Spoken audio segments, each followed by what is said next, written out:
semua informasi yang gue baca ini useless gitu loh. Ujung-ujungnya outperform sama meme coin. Kenapa? Karena meme coin itu, gue selalu bilang meme coin itu lu trade attention, ya. It's all about attention, ya. Ketika semakin banyak atensi yang bisa di-gain sama memes ini, akan semakin banyak liquidity yang masuk. Seberapa cult community-nya, ya itu mungkin salah satu indikator lah ya, yang gue udah berkali-kali share ya. Karena pada dasarnya gini, secara pribadi gue percaya meme coin super, kalau meme ya, gue percaya meme coin super cycle akan terjadi. Halo Mas Andreas, halo. Apa kabar? Kabar baik. Oh, di sini ya. Di sini kabarnya. kabar baik. Halo. Kayaknya sih baik banget karena terakhir kayak berita di Twitter lagi rame sama Mas Andreas sama Mas Yunepto juga sih. Oh iya, apa tuh? Yang ketemu sama Bis Jugo. Oh, itu gila. kan. Oh itu baru kemarin loh by the way. Iya kan. Ya, baru kemarin. Ini kan tanggal berapa sih ini? Tanggal 17. Oh iya benar, baru kemarin gua ketemu top 1 di bank, legend. Iya lagi. Dan itu langsung boom, langsung rame banget kan di X kan. Oh iya ya. Iya lumayan rame Mas karena banyak yang juga nanya-nanya kan kayak mau podcast sama siapa? Sama Mas Andreas, sama Mas Yunepto. Wah, pas banget kemarin abis ketemu sama Digbank. Coba nitip dong insight-nya. Serius. Banyak yang nitip. Okay, banyak yang nitip. Nice. Bentar kita bahas lah. Oke. Mungkin sebelum kesana, Mas kita kenalan dulu mungkin ya. Boleh nggak di-share ke kita background dari Mas Andreas tuh seperti apa dan gimana ceritanya bisa sampai ke Web3? Wow. Apa ya, perjalanan gue panjang lah ya. Lu jangan ngeliat gue cuma 1-2 tahun ini ngonten di TikTok gitu. Tapi kalau lu lihat general life space gue tuh udah panjang banget gitu. Panjang. Lu mau name it lah, any industry gue udah pernah cobain semua. Ya, dari kerja, gue dulu professionally kerja di perusahaan, gue pernah jualan CCTV.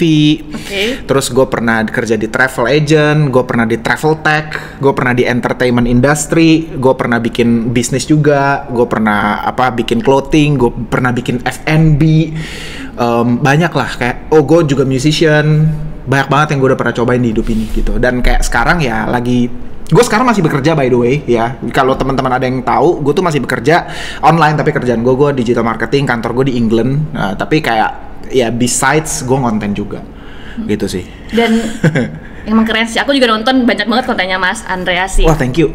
Dan bisa apa ya, mengatur waktunya ya Mas, kan kayak waktunya kan kebolak-balik gak sih kalau di Inggris sama di sini kan? Mabok. Jugglingnya susah jugglingnya. Cuman kayak gue semangat karena ngeliat ini lagi bull market gitu. Iya Gue nggak mau skip opportunity-nya. Kita kerja keras sekarang, di bear market kita tidur. Iya bener. Lalu kalau misalnya di Web3, di kripto itu udah berapa lama Mas? Sebenarnya gue start dari 2021 sih. Pertama kali beli ya kripto itu gue inget banget Januari 2021 itu pertama kali gue beli. Dan waktu itu yang gue pertama beli itu BNB, Binance Coin gitu. Itu pertama kali lah gitu. Gue tapi udah tahu kripto, gue udah tahu Bitcoin itu udah dari 2016-17an gitu. Cuman biasa lah, gue saham bros dulu. Gue saham bros yang sangat negatif terhadap kripto, sangat negatif dan sangat apa sih, gak ada underlying gitu. Ya I was there. Ya, percayalah I was there. Oke, tapi setelah udah ke kripto nyaman di sini ya? Oh, nyaman. Ini paling fun menurut gua. Fun. Maksudnya dari segala sisi tuh fun gitu loh. Ngerti kan? Sama sekali nggak boring marketnya. Sedangkan stocks menurut gua ya personal opinion sekarang sangat boring. Sedangkan kripto new tech, new memes, new narratives, new issue, seru. Game dan lain-lain tuh mendukung semua. Naratifnya lebar banget gitu. Seru. Menurut gue marketnya seru dan dinamis banget. Makanya gue enjoy banget. Waktu di 2021 kan Mas Andreas baru naruh nih.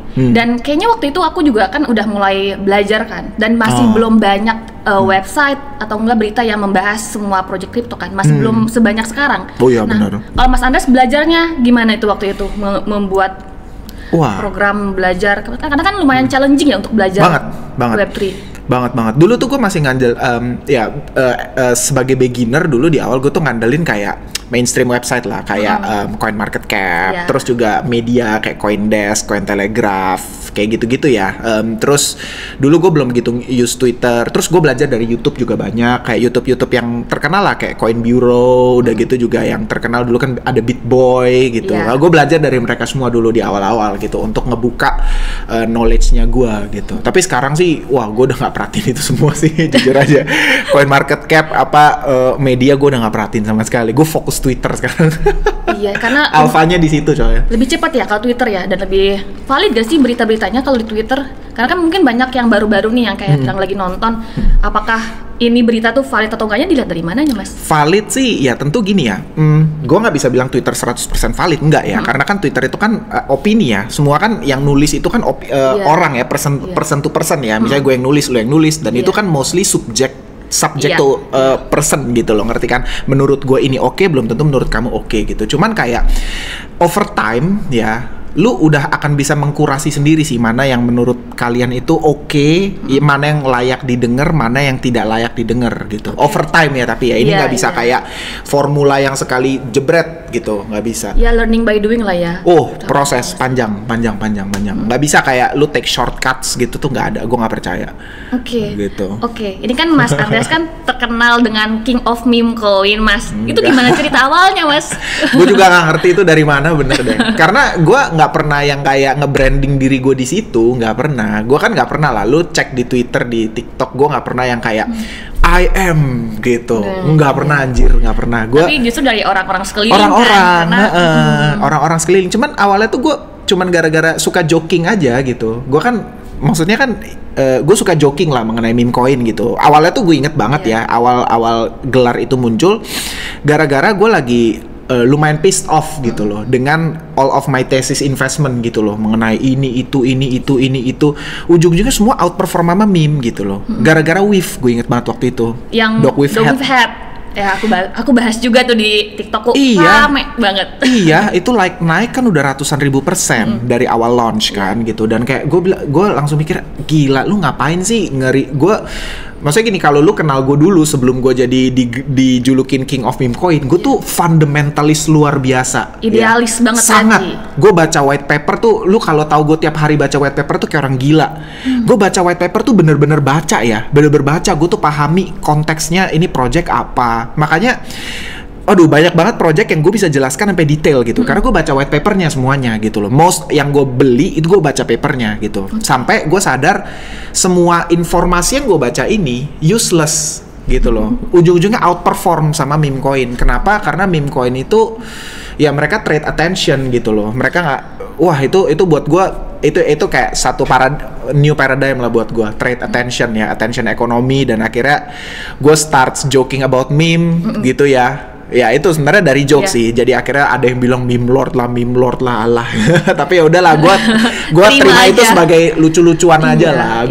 Gue nggak pernah claim ataupun tulis gue gelar meme lord, enggak lah. Tapi emang fenomena meme coin di Indonesia tuh hype banget sih, Mas. Dan orang-orang yang sekarang lagi belajar tuh kebanyakan mereka gak mau terlalu pusingin belajar yang terlalu gimana banget. Kayak meme coin tuh dengan mereka gak usah banyak belajar, tapi ya udah taruh aja, boom gitu, untung gitu. Dan kayaknya aku merasakan itu juga karena di konten-kontenku kalau misalnya ngebahas project-project yang serius kayak misalnya Solana, Bitcoin, bahkan mereka tuh nggak interest itu. Tapi ketika ngebahas meme coin, terus juga aku inget banget views aku yang paling banyak tuh ngebahas Bome coin. Bome itu kenceng banget. Bahkan semalam aku upload konten kan yang lagi lagi tren kan, orang gila mana yang selalu naruh di meme coin padahal selalu rungkat. Itu yang komen udah 50 orang langsung. Dan mereka tuh kayak curhatin dan mereka ada interesting sendiri gitu di meme coin. Benar. Cuman kan yang jadi permasalahan di sini kan kalau meme coin beda sama yang altcoins, Mas. Gak bisa ngelihat fundamentalnya, teknikalnya. Nah, ngepicknya tuh gimana, Mas? Susah sih. Meme coin itu kan basically gini ya. Gue selalu bilang meme coin itu lu trade attention ya. It's all about attention ya.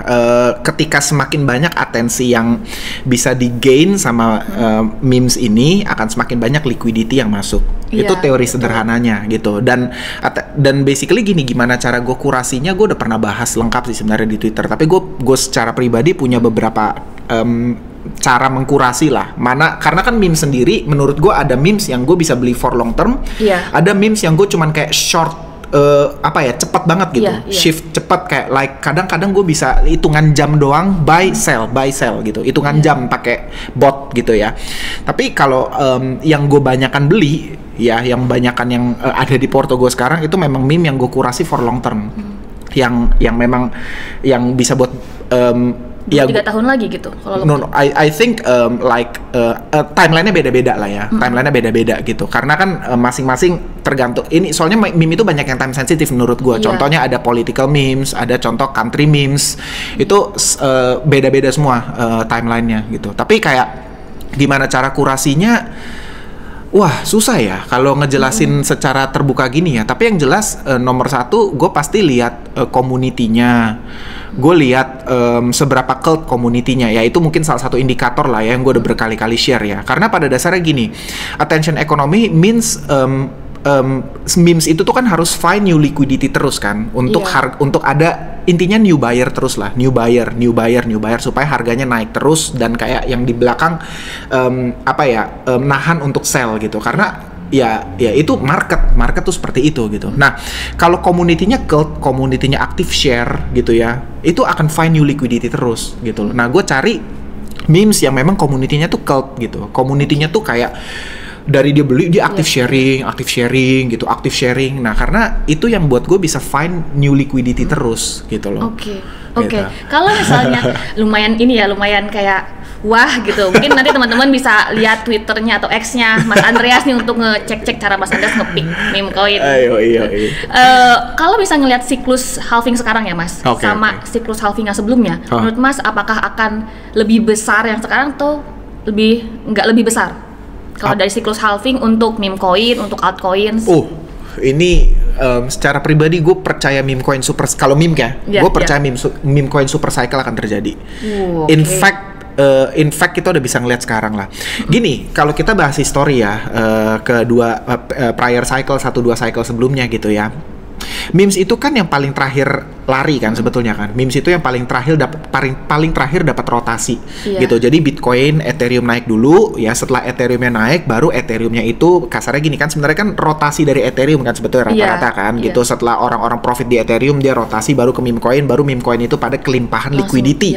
Contoh dari Doge, Shiba kan selalu gitu. Tapi sekarang lu lihat gila maksudnya Bitcoin belum all time high aja gitu, banyak banget memes yang udah terbang dari Solana gitu loh. Jadi kayak gue consider banyak kan yang berpikir kalau meme coin udah selesai lah, udah tamat gitu loh, ngerti kan maksudnya? Setelah halving nggak akan ada lagi. Gue nggak percaya sih. Gue sangat percaya meme coin super cycle sih. Setelah halving ini meme coin bakal lebih gila lagi. Berarti bisa ada kemungkinan meme coin ini akan naik ribuan kali lipat dong, ribuan persen misalnya. Sangat possible. Gue punya high conviction itu bisa puluhan ratusan kali lipat itu masih ada di meme. Opportunity-nya masih ada. Makanya gue ngulik banget meme. Parah gue nguliknya. Karena opportunity-nya di situ menurut gue.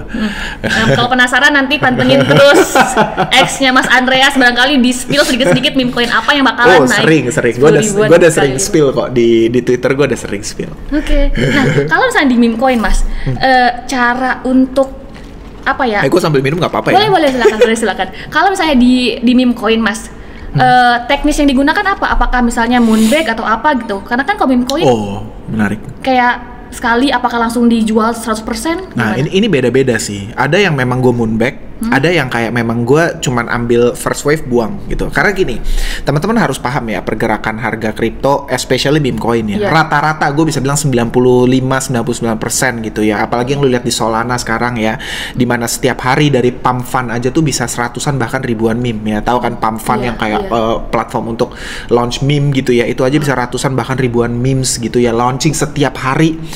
Itu tuh rata-rata tuh bergeraknya tuh cuma satu wave, jebret, abis itu hilang gitu loh. Ngerti kan? Habis naik jebret, find liquidity, devnya cabut gitu. Nah, gue pribadi sih lakuinnya beda-beda ya treatmentnya ya. Ada yang kayak memang seperti ini, gue cuman ambil satu wave and then gue buang barang. Tapi ada yang memang meme coin yang gue consider seperti yang gue bilang, gue consider wah ini punya timeline tertentu dan kayaknya bisa gue akumulasi untuk waktu yang cukup panjang gitu, karena movementnya aja belum terjadi gitu. Nah, gue lebih ke arah fokus ke yang kedua sebenarnya, yang gue akumulasi terus. Kan gue tiap hari gue masih bekerja, gue masih ada income terus setiap bulannya. Nah, inilah yang gue beli-beliin meme yang kayak gini nih, yang nomor 2 ini kategori ini yang maksudnya for long gitu loh. Ngerti kan? Itu strategi utama gue karena gue bener-bener nyari 50 to 100x gitu loh di memes gitu. Tapi kalau yang nomor 1 ini jarang lah gue beli. Jarang banget. Gue nggak gitu concern ke yang meme nomor 1 ini gitu karena menurut gue agak-agak gambling ya. Betul. Sangat-sangat gambling. Dari 100 yang lu lihat like yang oke paling 1-2, sisanya jebret gitu loh.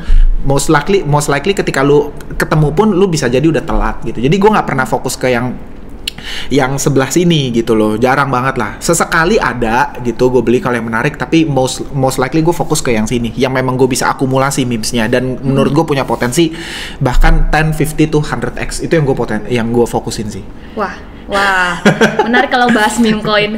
Oke, Mas. Berarti sekarang diferensiasi portofolionya Mas Andreas tuh gimana tuh, Mas? Kalau pasti kan meme coin akan lebih banyak gak dari yang... Oh, enggak. Gue selalu katakan meme coin itu ideally jangan lebih dari ya 5%, 10% oke. Ya kalau lu tanya gue sih consider 5% aja cukup gitu. Meme coin. Cuman full disclosure buat sekarang ini gue kayak 10% porto deh. Karena gue nggak trading futures juga sekarang. Ya kan dulu gue masih ada alokasi untuk memes dan gue ada alokasi untuk trade futures juga gitu karena gue suka trade futures juga gitu loh.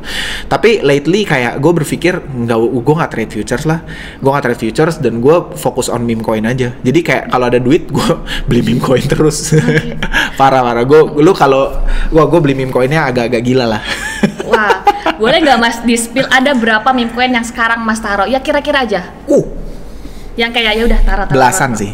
Belasan. Kalau yang gue taro dan gue hold for long ya, belasan. Mungkin almost 20. Karena gini, nih ya buat teman-teman ya, tesis gue tuh simple sebetulnya ya. Gue nggak consider misalnya gue lupa lah angka eksaknya berapa sekarang, let's say 15 ya. Let's say 15. Gue nggak pernah consider 15-nya akan perform, no. Gue terlalu naif untuk berpikir seperti itu. Gue cuman target like 10-20% aja bisa perform. I mean like 3 aja dari 15 meme coin yang gue beli bisa perform. Gue udah make life changing money. That's it, gitu. Ngerti kan? Iya. Karena kan meme itu sekarang naik bisa 50-100x kan, gitu. Jadi kayak gue nggak masalah 80-90%-nya burn, gitu. Gue nggak masalah. Karena ketutup bahkan melebihi dari yang diinvest. Jauh. Jadi kayak gue nggak masalah yang 80-90% burn, asal 10-20% tesis gue bener, gue udah make life changing money. Kalau 20-30%, wah gue pensiun. Kalau 30-40%, wah itu bukan life changing money, wife changing money. Wife changing money. Enggak bercanda gue. Tapi ngerti kan? Gue yakin kalian ngerti konteksnya gitu loh. Tapi jangan salah, 15 memes yang gue beli ini, yang gue bener-bener akumulasi, ini gue kurasi luar biasa. Dan gue yakin hit rate gue di atas 50%. Gue se-confident itu. Itu. Dan karena gue yakin banget meme yang gue beli dan gue akumulasi ini hit rate-nya pasti oke.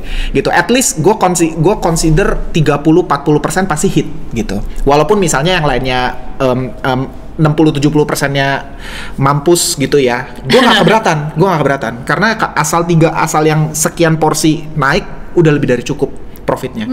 Gue nggak masalah itu burn. Itu gue kalau gue beli meme tuh gue udah pakai kalkulasi seperti itu ya. Jadi gue nggak asal beli. Nggak. Itu lu tetap butuh strategi gitu loh. Kalau gue seperti itu. Iya, memang betul karena kan itu kita menaruh uang kita di situ gitu, jangan sampai asal naruh tanpa pertimbangan apapun ya. Benar. Okay. Itu udah salah banget kalau lu cuman asal beli. Waduh, jangan ya. Oh, mungkin sekalian deh Mas, boleh nggak dikasih tips untuk misalnya teman-teman yang lagi mau belajar di kripto dan mereka kan ada yang nggak mau bukannya nggak mau, lebih ke belajar kripto kan lumayan challenging dan agak susah gitu untuk sebagian orang.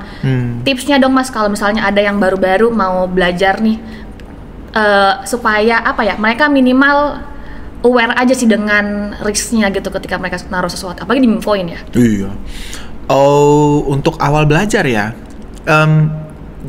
gimana ya gue mau bilang ya, karena ini satu perjalanan panjang sih menurut gue. Karena gini, yang gue mau tekenin dulu sama teman-teman, basically berinvestasi ya, ini kan kita ngomong kripto ya. Kripto itu kan tergolong, gue fair aja sama kalian, kripto tuh very high risk asset loh, very high risk ya. Kalau lu compare ke instrumen investment lainnya gitu ya, kripto tuh sangat high risk gitu ya. Jadi ya pahami investment as it is dulu aja gitu loh. Jangan sampai kalian tuh ngakunya invest tapi sebenarnya kalian trading futures gitu loh, ngerti kan? Itu udah dua perspektif yang sangat berbeda gitu loh. Trading dengan investing itu sesuatu yang berbeda, karena pada dasarnya investment itu kan adalah you make uang lu yang bekerja buat lu gitu loh. Lu beli hari ini, lu tidur, beberapa bulan lagi ketika lu intip, harganya naik, lu dapat selisih harga beli dan jual yang dinamakan capital gain gitu. Nah, basically lu harus paham dasar itu dulu aja gitu loh untuk ya start investing gitu loh. Jangan lu tertipu dengan noise di market, trading futures, pamer apa PNL 1000%, 500% gitu loh, dan lu tergiur untuk itu dan akhirnya lu coba lu wreck gitu loh, lu mampus. Itu buat gue fenomena paling sering terjadi gitu. Nah, secara pribadi kalau untuk start ya menurut gue selalu consider kalian harus start konservatif dulu baru agresif. Konservatif dalam arti definisi gue di sini adalah ya start lah dengan membeli Bitcoin dan Ethereum, let's say ya, or Solana ya, kita bisa lihat lah. Menurut gue Solana udah jadi new meta lah gitu loh, yang akan jadi yang bakal gila banget gitu. Gue consider Solana masih akan run ya.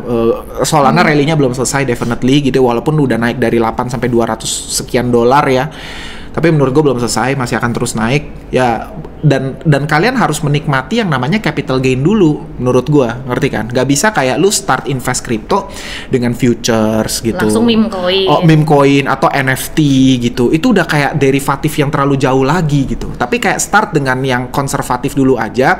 Once lu udah ngerti enjoy yang konservatif, mungkin baru lu bisa coba turunan-turunannya gitu. Dan ya maksudnya jangan ketika lu berinvestasi apapun itu, menurut gua any kind of business or investment ya, jangan terburu-buru. Itu sih menurut gua yang bikin lu pada jatuh tuh kadang terburu-buru. Itu yang sering gue lihat ya dari banyak cerita-cerita audiens gitu ya. Mereka baru belajarnya nyemplungnya futures gitu. Ibaratnya lu baru kolam cetek aja lu belum bisa berenang, lu langsung terjun ke samudra gitu loh, kayak ya pake gimana? Uang panas pula. Iya. Atau pakai leverage pula. Leverage kan sebenarnya lu pinjem uangnya exchange kan, gitu loh. Lu pinjem uangnya exchange pula, dan lu harus tahu futures tuh market yang sangat berbahaya dan sangat risky gitu. Karena lawan lu bukan cuman trader lain satu Indonesia, satu dunia lawan lu gitu loh, dengan liquidity yang lebih tebel gitu loh. Ya susah gitu loh. Menurut gue jadi kayak nggak bisa. Lu harus start mengikuti prosesnya dan perjalanannya gitu loh. Baru bisa menang. Itu kan kalau to begin ya gitu. Jadi start dari situ dulu lah. Tuh ya teman-teman, silakan diikuti tips-tipsnya karena ini udah yang lama di Web3, di cryptocurrency. Jadi udah valid banget informasinya pasti yang disampaikan. Dan enggak lah. Gue sebenarnya gue dibilang lama enggak lah. Gue baru melalui satu bear market loh. Hitungannya ya. Dua kali abis ini, sama nanti mungkin 2 kali ya. Tapi gue baru melalui satu bear market gitu. Tapi gue even kemarin yang tadi kan lu sempat bilang kan, gue ada ketemu orang BCU gue kemarin kan, dia udah melalui 3 bear market gitu, 3 bear market gitu. Dan same tips yang dia share gitu, same tips sebetulnya same gitu, cuman ya lu harus sabar gitu, nikmati perjalanannya dan prosesnya. Nggak bisa kayak lu expect uang lu $1.000 tiba-tiba giant leap sampai $30 juta, nggak bisa, lu pasti udah pasti jatuh, nggak bisa gitu. Lu harus tapi gue inget banget nasihat yang dia bilang paling susah itu first $1 million itu paling susah. $1 juta pertama tuh paling susah gitu. 1 juta ke 10 juta menurut dia jauh lebih gampang. Itu yang dia bilang ya, itu yang dia ajarin gue. Lu harus ingat $1 juta pertama tuh paling susah. 1 juta ke 10 juta jauh lebih gampang. Kalau mungkin banyak ini juga ya Mas, banyak kayak pengalaman yang dirasakan, mungkin pernah rugi dan lain-lain selama perjalanan itu, dan jadinya lebih wise lagi ketika udah capai 1 juta ya. Bener, karena once lu udah achieve $1 juta pertama ya, ini balik-balik menurut dia ya gitu, itu udah akan jauh lebih gampang untuk lu cari 1 juta lagi, 1 juta lagi, 1 juta lagi sampai akhirnya itu ke 10 juta. Itu lebih gampang, tapi first $1 million itu katanya paling susah gitu. Nah, gue denger history perjalanan dia juga nggak gampang dari 2015 gitu. Dia masuk market 2015 sampai sekarang juga nggak gampang gitu loh. Tapi ya masing-masing perjalanannya beda, dan dia emang bilang kayak udah beda lah, apa yang harus kita lalui sama apa harus dia lalui itu udah beda banget gitu. Beda sih kan, apalagi 2015 masih banyak orang yang mempertanyakan cryptocurrency itu apa. Sampai sekarang pun bahkan ada yang bilang crypto itu scam, Bitcoin itu scam. Bener. Dulu dia beli mining Bitcoin sama keluarganya digoblok-goblokin gitu loh, ngerti kan? Kan dia beli komputer mining ASICS tuh yang untuk mining Bitcoin, jalanin di rumahnya kan berisik long gitu, dia bilang digoblok-goblokin sama keluarganya gitu loh. Terus akhirnya dia beli Bitcoin gitu, diketawain sama orang, goblok banget gitu dianggapnya gitu, ngerti kan maksud gua? Terus waktu itu sarana jual belinya belum sebanyak sekarang, lebih sulit gitu-gitu loh, ngerti kan? Dibanding sekarang kan gampang banget. Betul. Lu mau beli aksesnya gampang, lu mau cairin gampang banget gitu loh. Dulu kan nggak segampang itu gitu, challenge-nya beda gitu. Oke. Mas, kemarin aku sempat baca X-nya kan dari Bis Yugo kan ngebales kalau misalnya yang penting itu tuh kita early kan. Tapi kan early-nya itu meskipun kita baca sesuatu tuh kapan gitu, early-nya tuh pada saat kayak gimana, itu kan masih yang banyak orang tanya kan, early yang dimaksud tuh yang seperti apa? Early itu simple sebetulnya. Early itu adalah saat dimana tidak banyak yang membicarakan, tidak banyak yang melihat potensinya, tapi lu sudah melihat potensinya. That's when you being early menurut gua. Ketika kebanyakan orang belum ada yang ngomongin, kebanyakan orang melihat itu sebagai sesuatu yang buruk, kebanyakan orang tidak melihat potensi dari hal tersebut, tapi lu sudah melihatnya. That's when you being early menurut gua. Nah, tapi gini, gue tetap harus bilang being early itu resikonya jauh lebih tinggi ketimbang being gue bilang mid curving lah gitu loh, ngerti kan? Ketika semua orang udah rame ngomongin dan lu masuk ikutan, resiko lu udah lebih rendah mungkin, tapi gain lu pun udah nggak akan setinggi itu karena ada advantage of being early. Biar bagaimanapun ada advantage of being early gitu loh. Ada kripto yang mungkin gue udah lihat potensinya dari dulu sangat baik, and then ketika gue beli semua orang nggak ada yang mau beli gitu loh, ngerti kan? Gue bisa name lah beberapa, nggak ada yang mau beli karena apa itu, tapi begitu udah perjalanan naiknya kenceng banget, mereka baru beli gitu, dan akhirnya mereka nggak menikmati gain yang gue rasakan karena gue being early gitu loh, ngerti kan? Ya jadi sebenarnya tipsnya itu being early, dan gue ingat banget dia bilang tuh untuk bisa being early lu harus digest sebanyak-banyaknya informasi as possible. Lu harus baca semua informasi, rajin-rajin baca, rajin-rajin ngulik supaya lu bisa crafted gitu loh otak lu, tahu mana yang early, mana yang kayak nggak menarik nih gitu.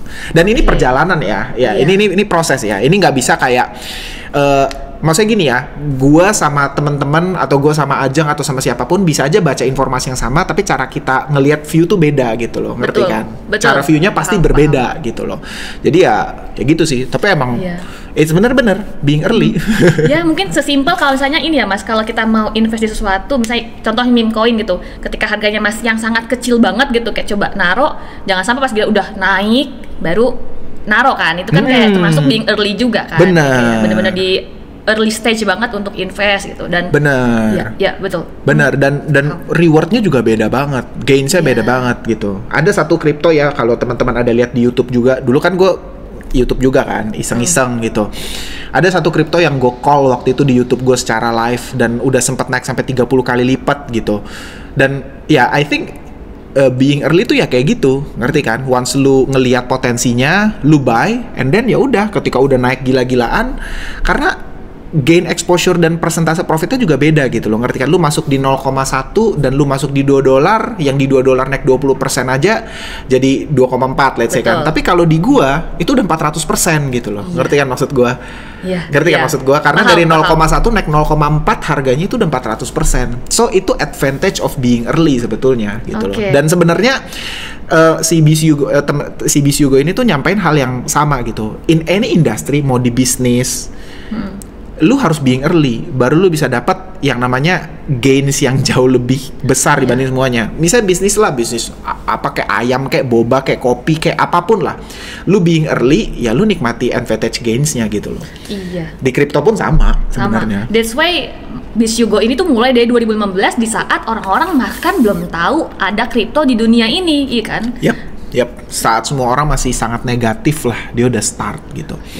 Dan dia gila sih. Keren. Dia idola gue lah. Idola gue, bener-bener idola gue. Satu wallet yang ke-track aja, ya teman-teman bisa lihat lah. Aku lihat di 30 juta kan? 35 juta. Ya. Dan dia udah ngaku wallet dia nggak cuma satu. Dia punya multi wallet. Ya, lu bayang dia punya multi wallet, dan itu satu yang ke-track. Dan dia bilang gini, ya udah dia pakai ini karena ya ini yang buat keeping scoresnya aja gitu. Tapi sebenarnya dia punya multi wallet lagi gitu. Prediksi gue sih di atas ya atau mungkin di atas 100 juta kali. Itu belum yang dicek, belum multi wallet, gila. Tapi itu orang gila. Cuman orangnya gila sih, gue respect lah. Sangat humble, sangat santai gitu, nggak. Terus dia family man banget, which is gue suka ya, karena gue juga typical family man gitu loh. Dia kayak gue tanya, bro lu uang segitu banyak gitu ya, sehari-hari kegiatan ngapain? Main sama anak.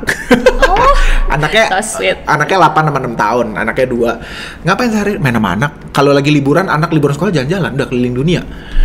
Dia bisa literally kemanapun yang dia mau. Literally kemanapun yang dia mau. Dia lagi mau kemana?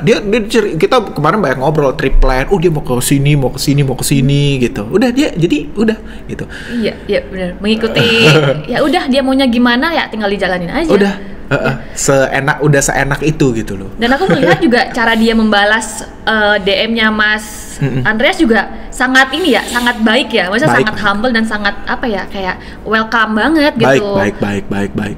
Dia tuh Lone Ranger loh 10 tahun, gila loh. Jadi basically lu tau gak sih? Jadi kemarin itu kalau dari kan gue sama Yunep juga kan, sama Yunep tuh kemarin kita akhirnya gue ajak bertiga lah, biar kalau berdua kan lebih gimana gitu, bertiga kan lebih enak gitu. Jadi pas kita bertiga ngobrol gitu, gue tangkep satu hal sebenarnya. Dia tuh cuman kayak nyari temen sebenarnya. Dia sendiri ngaku dia selama ini 10 tahun hampir 10 tahun lah di crypto market, dia tuh nggak punya temen ngobrol. Gitu, gue tanya, yuk ada community nggak, ada temen apa? Nggak ada. Dia semuanya sendirian. Dia tuh bener Lone Ranger parah, Lone Ranger parah gitu. Tapi ya udah gitu loh, ngerti kan maksud gue? Nah sekarang ini ketika kemarin dia ketemu sama gue sama Yunep gitu, dia senang bisa cerita, bisa sharing gitu. Bahkan dia traktir kita makan. Gue padahal kan iya dry age, A5 dia yang treat semua gitu, ngerti kan? Kayak padahal gue yang ngotot, gue yang mau traktir gitu loh, ngerti kan? Karena gue super appreciate ilmu dan waktu yang dia bisa berikan gitu loh. Bahkan lu mau makan apapun buat gue tuh nggak sebanding gitu loh dengan journey yang lu bisa cerita sama gue, dengan knowledge yang lu bisa sharing sama gue tuh nggak sebanding. Gue udah siap, lu mau makan apapun gue traktir, mau biayanya berapa juta gue nggak masalah. Cuman at the end dia kan terakhir H-1 dia bilang my treat or no deal. Ya udah deal. Apapun asal gue bisa ketemu sama lu. Kalau gue prinsipnya gitu. Apapun terms and conditions, yang penting gue bisa ketemu sama lu, gue oke. Mau lu minta gue makan dimanapun, gue nggak masalah. Gue sampai kemarin kan gue bawain dia wine, kan gue udah gara-gara gue cerita dikit ya, gara-gara kan gue udah tahu dia mau traktir, terus kayak anjir gue bawain apa gitu sama dia. Akhirnya gue beliin wine yang bagus lah, gue bawain sama dia. Wah bro, gue nggak minum wine bro, ya. Dia alergi gitu kan. Tapi gila sih, baik banget orangnya, baik banget, humble banget, santai banget orangnya. Kayaknya yang pernah ketemu cuma Mas doang sama Mas Yunepto ya. Iya. Dia nggak pernah ketemu orang lain. Jadi dia tuh sebenarnya tuh dia datang ke token event-event gitu, datang tapi iseng, dan dia tuh nggak kenal siapa-siapa. Dan dia juga nggak memperlihatkan wajahnya, jadi orang juga nggak notice juga. Iya, nggak notice. Dia anon. Dia tuh nggak main Twitter, dia main Twitter tapi dia nggak muncul kan. Dia nggak main Instagram, nggak main sosmed lain. Dia tuh sosmed dia nggak main. YouTube aja dia cuman pasif, baca-baca, dengerin gitu. Udah dia nggak pernah muncul lah. Dia basically anon lah. Cuman dia tapi gue kemarin itu tau nggak? Gue tuh ajak dia sebenarnya, challenge dia gitu. Kok kita tuh butuh loh figur-figur orang kayak lu gitu loh. Ngerti kan, di Indo gitu loh, untuk bisa encourage orang-orang yang baru di Web3 untuk bisa terjun. Mau nggak sekali-sekali kok gue ajakin kayak acara community gitu? Mau lo dia, surprisingly. Serius. Jadi mau. Jadi kayak nanti mungkin sama community gue, sama community Yunepto, kita bakal bikin satu event private lah ya. Tentu nggak mungkin bisa like 100-200 orang, nggak bisa gitu loh. Dan nanti gue akan undang dia, dan dia mau. Dan dia bilang, oh lu jangan bayar gue ya, gue udah nggak butuh duit gitu. Aku ikut dong. boleh. Ntar gue ajakin. boleh. Soalnya dia udah nggak mau dibayar, dia udah nggak butuh duit gitu loh. Udah sama sekali nggak butuh duit gitu. Dia bilang, lu yang aja yang ngatur. Dia sampai bilang, lu atur aja, lu mau cari jual berapa terserah gitu. Dia merem, gue udah nggak peduli gitu. Ya iya juga sih, karena dia di bank aja segitu ininya saldonya. Dan apa ya, aku tuh mes sama dia tuh gara-gara dia nggak pamer-pamer masalahnya, nggak yang memperlihatkan apapun, dan kayak hidupnya damai seperti itu kan. Bener. Kadang juga damai itu dengan orang nggak tahu, dan kita juga ya udah damai dengan hidup kita sendiri, keluarga, apa yang uang juga udah ada, apalagi bisa jalan-jalan kemana-mana. Gila, itu enak banget. Itu kehidupan impian gue banget. Parah. Bisa pasti. Amin Bisa dah. pasti. Ini meme Amin coin banget. kan mau ada super cycle Aduh, juga. amin, Kayak amin, wush. ya ampun, amin. Semoga bisa lah, semoga bisa ya. Itu tujuan gue lah. Tapi soalnya memang gue tuh sama dia tuh nyambung karena kita punya similarities lah gitu.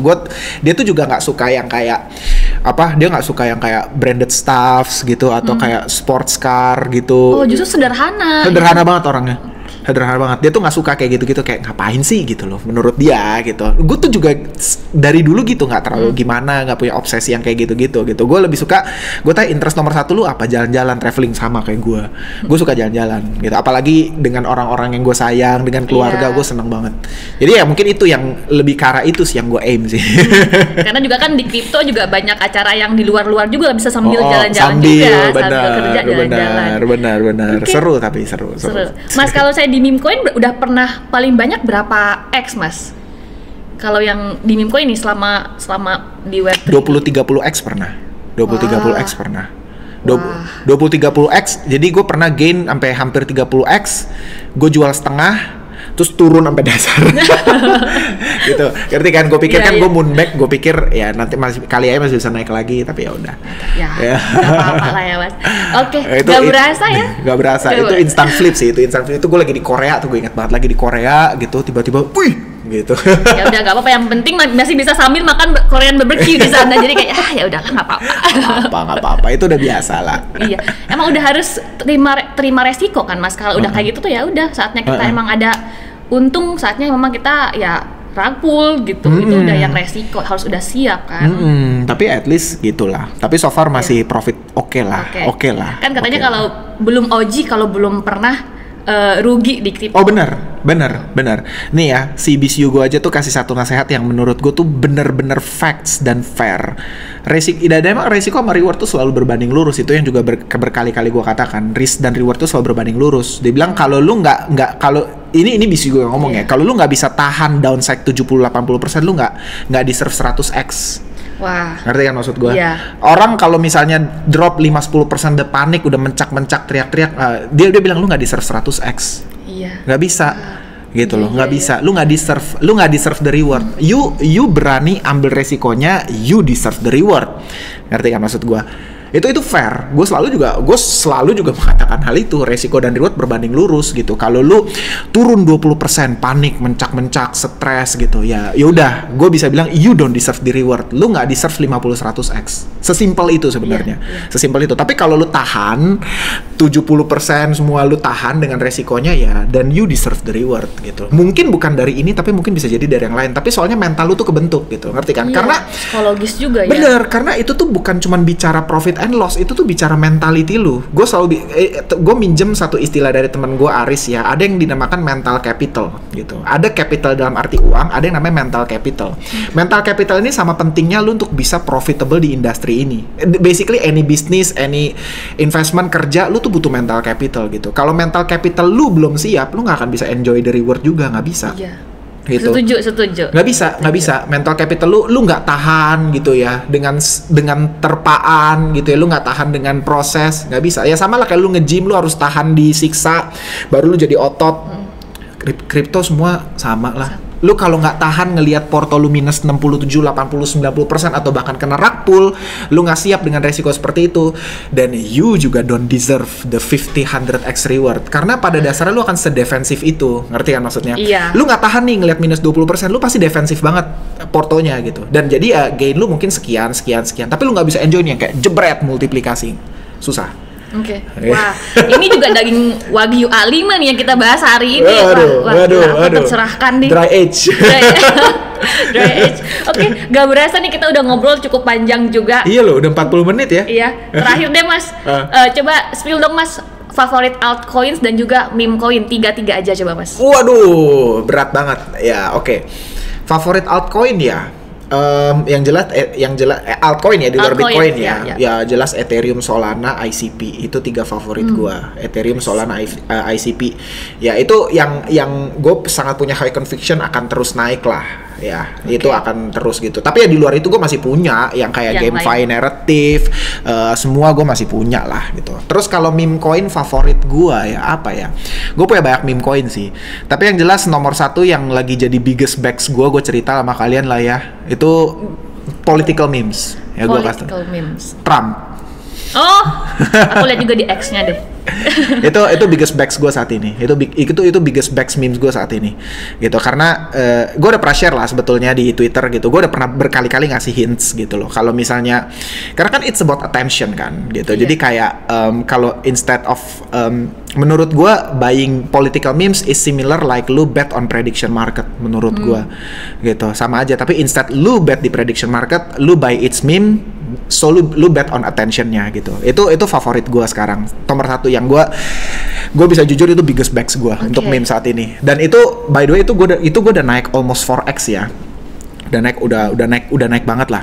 Terus apalagi ya? Mungkin gue bahas per chain lah ya. Di Ethereum favorit gue APU ya. APU ya. Itu udah 3 tuh actually ya. Tram itu ada 2 loh. Ada di Solana dan ada di Ethereum ya. Tram sama Tram. Tram itu kan yang di Solana, Tram yang dulunya Maga itu di Ethereum. Kalau di Ethereum sendiri favorit gue APU. Terus di mana lagi ya? Gue kasih yang Ton deh di chainnya Ton. Itu Pavel Durov. Oke. Kalau Solana terlalu banyak. Gue nggak berani kasih satu lah, karena gue pegang multi di Solana. Tapi yang gue juga punya high conviction yang akan chain yang akan perform itu adalah Ton, Telegram Open Network, dan meme jagoan gue di Ton itu adalah Pavel Durov. Pavel Durov itu gue udah spill dari lama loh, by the way di Twitter gue udah naik luar biasa juga dari Pavel Durov. Oke. Wah. Tuh siapin uang kalian, bentar lagi gajian langsung taruh. Jangan ya, tapi again ya. Not financial advice ya. Gue selalu consider gini. Gue cuman share apa yang gue punya, ya. So kalau lu mau beli, ya bear the risk with me, ya. Gue nggak dibayar any sponsorship untuk ngomong ini semua. Ini semua pure backs gue. Ini gue punya barangnya, ya. Dan gue nggak berencana jual dalam waktu dekat juga. Baik lagi nanti kalau misalnya kalian nggak mau berani ambil resiko rugi 70-80% ya berarti nggak deserve untuk something bigger kan, kayak untuk 100k atau 50k untungnya. Betul. Oke, Mas Andreas, thank you so much. Wah, ini aku berasa tercerahkan, kayak makin semangat untuk belajar. Aduh, thank you sama-sama. Thank you. Oke, thank you Mas. Jangan kapok datang ke Selar ya. Aman. Oke. Bye bye.